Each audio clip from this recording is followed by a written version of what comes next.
Hey everyone, Ashley Mailloux and Mike Beer here with the Daily Racing Forum. The Sunday DRF race of the day is out at Aqueduct. Race number 8, the Grade 3 Long Island, a mile and 3/8 there on the inner turf course for fillies and mares, a 3-year-old and upward. And big field here as we look at the slate, Mike. A lot of horses entered, 11 in total, but top to bottom, a pretty competitive race. Yeah, I thought so too. I think a lot of different horses can win here. You have, 2 from Clement, 2 from Mott, 2 from Grand Motion. I think all of these horses are pretty easy to make cases for in here. Actually, big field. We'll see who gets the right trip. Yeah, big field in here. We'll take a look at the Time Form US pace projections for this. And the outside runner in here, the 11 Immensitude, has a fair bit of early foot, at least did last time out in that Grade 3 event, but more towards the middle of the gate here, Lady Firefoot. She's one that she's been going a little bit, shorter distances in her last couple compared to the mile and 3/8. And she likes to be forward. I don't see the pace being that hot, though. Do you? No, I didn't think this pace would be fast at all. I mean, listen, you almost never get fast paces in New York anyway. I doubt this pace will be fast. And to be honest with you, I don't really know who's going to be out there showing the way early in this race. I feel like there are a few different options for that. I guess you just kind of have to, it'll come down to which rider gets really aggressive here. All right, we'll kick it off here of the field of 11 with the one, What Love Looks Like. This one out of the Todd Pletcher barn. Was second lot, 2 starts back, I should say, at the mile and 1/8 distance, but more recently, I just thought was pretty even going a mile and a 16th. Really not a ton to take away from that effort. Yeah, I certainly thought she'd run a lot better last time than she wound up running. We'll see. I feel like, we were just discussing the pace. I feel like she's one of the horses you could maybe look for to be more forward this time. They really didn't go last time. That first fraction was a little bit quick in the most recent start.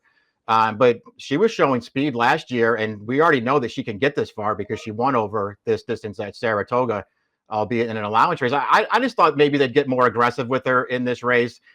I don't think she's impossible. I also don't really love her in here, but at some kind of big price, I wouldn't argue too hard if you told me you wanted to bet her. Yeah, and you brought up a good point. I mean, she's got to win at the distance, but even last year in this event, she was sort of pressing the pace throughout, tracking in second early. So maybe interesting from a pace perspective, at least. The number 2 in here, Avenue Niel. This is a horse that was 4th last time out, exiting that same Grade 3 event as many. For her, it was a cutback in distance, Mike. I felt like the mile and a half, 2 starts back, worked out beautifully for her. Yeah, agreed. That the Kentucky Downs race really worked out well. She's pretty good. I think she fits really well with these horses. I mean, I think you can go back and watch the way we got the 3 horses back in this spot from that race. And I don't know about you, Ashley, how you felt about it. I actually thought that was a pretty good spot for her. She was a good price in there. I thought ultimately the trip was there for her, and she just wasn't quite good enough. So it kind of turns me off a little bit, but I don't think she's overmatched by these horses.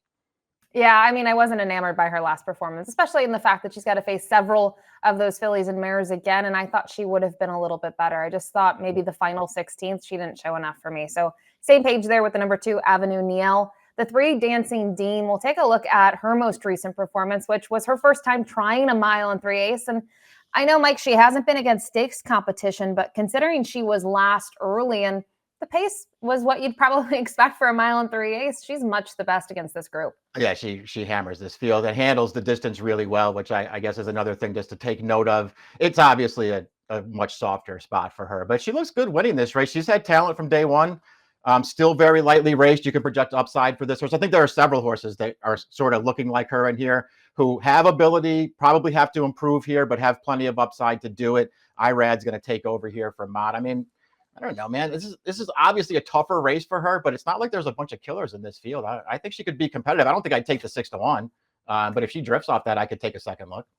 Yeah, I mean, her numbers are close enough to this bunch. They're a little bit on the softer side, but I agree with you. I think kind of looking at her, we always talk about this. Getting more ground doesn't necessarily mean a horse is going to run well. For her, it did happen to be that way last time out. You kind of felt like maybe 2 and 3 starts back, she needed more ground. But again, there's also a pace factor in that as well. Grand Motion going to send out a few in here. The number 4, Blush, a new one to the barn. Has actually just had that one race stateside. It came in the EP Taylor, and we know what some of those horses have gone on to do, Mike, with Moira being the runner-up and coming back to win Breeders' Cup weekend. But to me, I mean, this is obviously class relief for her. And prior to that, she was running pretty well in France. Yeah, I agree. This is pretty big class relief. I guess also, picked the wrong race there in the Grade 1 to sort of be taken a hold of at the start and be last early because the winner just blasted off to a big lead and they couldn't catch her. She didn't run great in there, but I didn't think she ran terrible either. Her last 3 starts over in France, She ran really, really well in all of them. I feel like the one thing that I'm worried about with her in here is in every one of those starts over in France, the last three, she was bad from the gate in all of them. Last away, winding up back off the pace, and she doesn't look like that a very easy horse to ride. But she can run. She needs to get out of the gate in this spot. I'm not that worried about her, stretching out in distance here. Are you? No, I don't think so. And I think the one question I would have, and I didn't look at the weather forecast this weekend in New York, but this is a horse too. We talk about this all the time with European runners. Look at the races 2 and 3 back in terms of her European races in France. A lot of moisture in the turf. I don't know what it's going to be in New York this weekend, but obviously not going to be, potentially like she has seen before. So a little bit of a difference. And firm ground last time out, I agree with you. I think Full Count Felicia just made a show of everybody. Kind of a mockery when you open up that many lengths on the field. So pretty much on the same page here with the number 4, Blush. We'll move on to the 5, La Mahena here. Another one for Christophe Clement. She won last time out. As we take a look at the replay of this race, I mean, she has a burst of energy and flies up on the inside. I thought Immensitude a well-meant second, but maybe, if you look at these two and try to compare them, to me, there's probably a little bit more of a standout. Do you think so as well?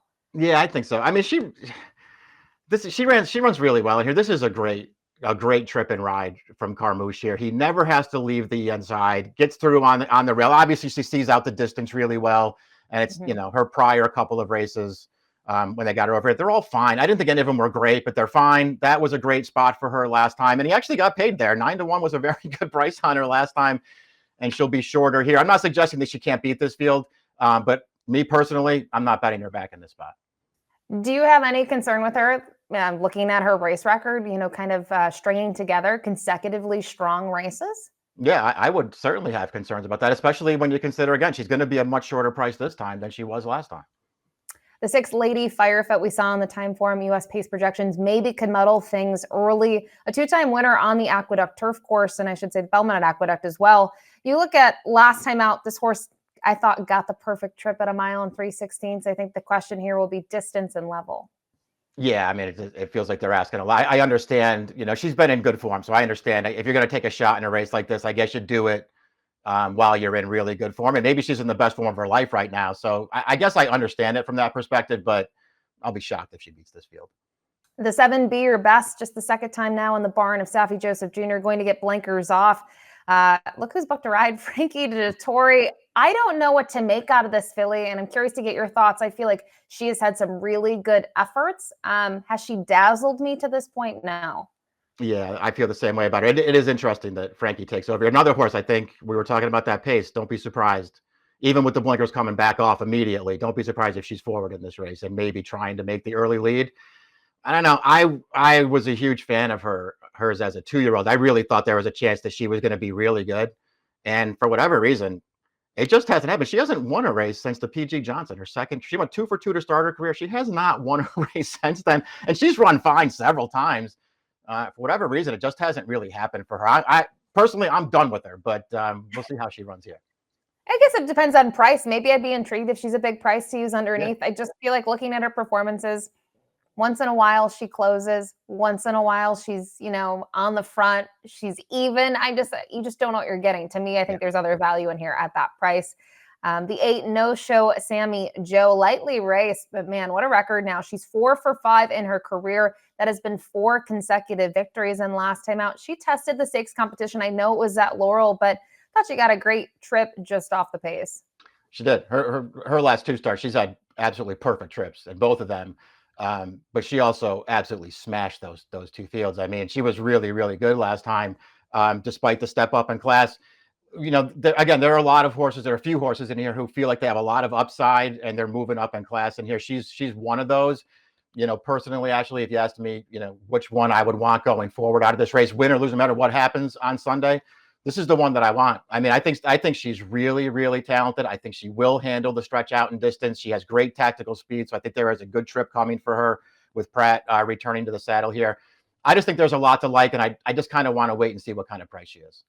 And I think too, from the pace perspective, don't see blistering fractions. She's not a deep closer. She might get the right trip in here and just get the right race flow. The 9, There Are No Rules here for Lindsay Schultz and Willow Lane Stable. Had a long layoff in between those races, over a year between 2023 and 2024, just 2 starts this year. She ran, I think, okay on the debut. And then last time out, I thought it was pretty much a similar trip, going a little bit longer on a different circuit. Yeah, I mean, both of the 2 races off the long layoff. I mean, she's run fine. I'm not sure what made her connections feel like it was a good idea to step her up into a graded stakes race and stretch her out, but I guess we'll see what happens.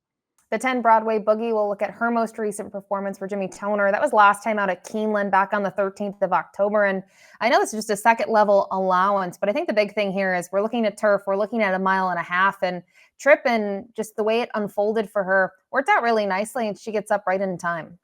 Yeah, she runs pretty well here. I mean, ultimately, this trip really was a good one. You saw her have to sort of bump that horse out of her way there in mid-stretch to get clear. But otherwise, this was a perfect trip for her, and she stays the distance, gets the job done here. She's not very fast, at least in this race, but she's got faster figures to get to. So maybe she can take another step forward here for a really, really good trainer. Off of that at a 1.5 miles, would you be concerned with the cutback to 1 3/8? I don't think so. I mean, I feel like, especially when you watch some of her prior races, I think she's got enough tactical speed where she's not going to be compromised just dropping back a furlong here. We'll round out the field here with the 11 Immensitude, who was the runner-up in that replay that we showed earlier behind La Mahana. And I thought it was a good performance. I mean, this is a filly that was stretching out in distance, and you just wonder now, second time at a 1 3/8, if there's a little bit of upside there.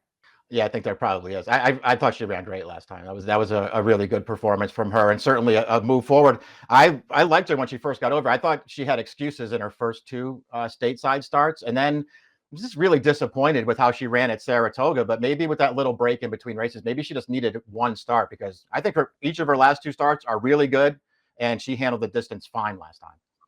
As a reminder, this is the Sunday DRF race of the day, which means you can get free past performances on the website. And we can jump into top pick time. We talked about it. It's a pretty good betting race, at least in the exotics. There are some horses, maybe a shorter price on the morning line, but I see we both respect in here and looking up for a little bit of value here with the number 4 Blush. Yeah, I do want to wait and see how they bet this race. I really have no idea who's going to be short priced in here and who's not. So we'll see when David gets that morning line out. That'll give us a better idea. And then I'll just wait for post time. Ultimately, I decided I want the 2 Graham Motion horses, the 4 and the 8. And I think as far as win wagering goes, whichever one's the better price, I think they can both win. Yeah, you bring up a good point in here. Graham's got a couple in here. You can see a couple other trainers as well, Christophe Clement and Bill Mott. And that's where I landed, was Bill Mott. I actually like both of these horses. I think Dancing Dean I use a little bit further underneath, just because she's a little bit of a wild card. This is a step up. I think if she offers good value, I think to me she's a must use just on the upside of her second time going a 1 3/8. But that's the same case with her stablemate, the 11 Immensitude. That's who I use on top. You use underneath in your selections. I think the thought process, Mike, is just last time out, she was forward. There's not a ton of pace here on paper. She's got the outside draw, and yes, she gave it up in the end, but not really. I just think the horse that won was just traveling a little bit better late, and maybe she's stronger second time going long. Yeah, I agree with you. And maybe, so the winner of that race probably just got the better trip too. And I'm with you. She didn't hold on last time. I don't think the distance got her beat. 4, 8, 2, 11 for Mike here. 11, 4, 3, 5 for me. It's the Sunday race of the day. Race 8 from Aqueduct. It's the grade 3 Long Island. Best of luck. Hey, let me give you a hot tip.